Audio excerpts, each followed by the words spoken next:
तो ये 516,284,700। तो इसी तरह आपने ये देखें 516 मिलियन, मिलियन तक है 516, मिलियन में लिख दें 516।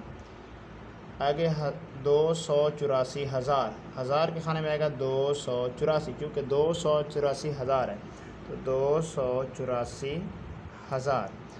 आगे चलते हैं 700, तो 100 के खाने में आएगा 700, पूरा 700 लिखना है यहाँ पर।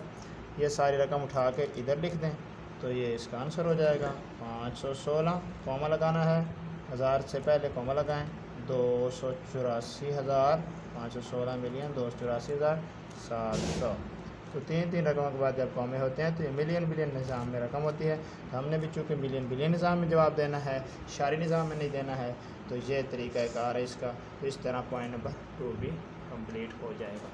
तो इस तरह से डियर स्टूडेंट्स आप इजी सा सॉल्यूशन कर सकते हैं। एक्सरसाइज नंबर 1.1 आप कर सकते हैं। वॉच करने का शुक्रिया। अस्सलाम वालेकुम।